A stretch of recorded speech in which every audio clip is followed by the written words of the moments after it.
Diablo 4 Season 3 is right around the corner, and there's a lot of people who are very excited for this one. This is called Season of the Construct, and it's going to feature a companion for everybody, regardless of your class. Season 3 will be available on January 23rd for anybody who's unaware. First look here, we're going to see the seasonal questline, and this is going to feature Zoltan Kulle, who's been a familiar face in some of the previous Diablo franchises, so you may recognize the name. However, these questlines and these events are going to be new to this particular game, and you want to go through them as you can. The reason for that is that companion that we mentioned is actually unlocked by doing this seasonal content. So make sure if that's what you're interested in, that you get started on this quest line as fast as possible, get through it, and at least unlock the companion if that's what you want. Now we have some information here about the companion and what it has for abilities. You're going to get 2 governing stones and 6 tuning stones. Essentially what this is a governing stone is going to be an ability, and the tuning stones are going to augment or enhance that ability. So you have one ability with 3 alterations to it, another ability with 3 alterations to that as well. So it's going to be fairly customizable that you can use to support your own character. It seems like it's going to be fairly powerful as well. I also have a picture here that we can see of a screenshot that's been taken of this kind of setup or configuration screen.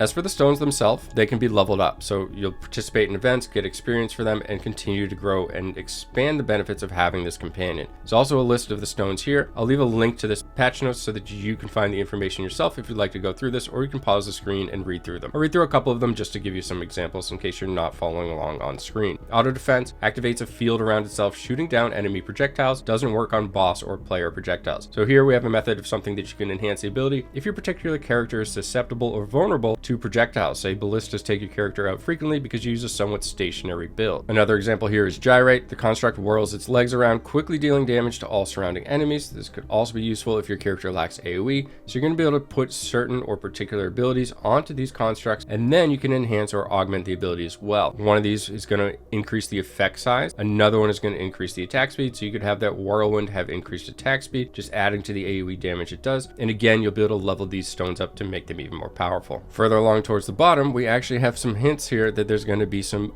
unknown stones as well. So this will be interesting to unlock these, see what they have for abilities, and how much of an effect they'll have on our characters come the late game. Test yourself in deadly new dungeons, and these are being called vaults, and they're going to house elemental hazards as devised by Zoltan Kulle and other allies. So among these hazards lay the constructs, an entirely new monster family with several elemental variants of these monsters. So we're going to go in and actually battle as opposed to the ones that we have as our companion. So this sounds like a lot of fun. Looks like this might even rotate amongst what these hazards are or various dungeons. So we'll see how this unlocks and plays out as time goes on. As for rewards, when you're within the vault, after you convert the required pearls of warding, you can be blessed by Zoltan's warding. This is essentially just going to give you access to the riches within the vault. So it sounds like you can go in, get this blessing, complete the vault, and then loot it. So pretty interesting, and it's in some new and refreshing gameplay, different than just kind of spamming the nightmare dungeons over and over. And there's even more content than this. There's also some notes here about how you can get more valuable loot. You can unlock ward woven chests if you simply get through while keeping Zoltan's warding intact, which will give you a higher chance of legendary items. You can also use additional pearls of warding to increase the risk by exchanging them for extra stacks of the warding at the vault entrance. This is just going to kind of increase your reward, but it's a little bit of a gamble that may pay off for you. The spread of arcane tremors, and to me this reads a lot like the blood harvest that we saw in the previous season. These are going to pop up all around Sanctuary.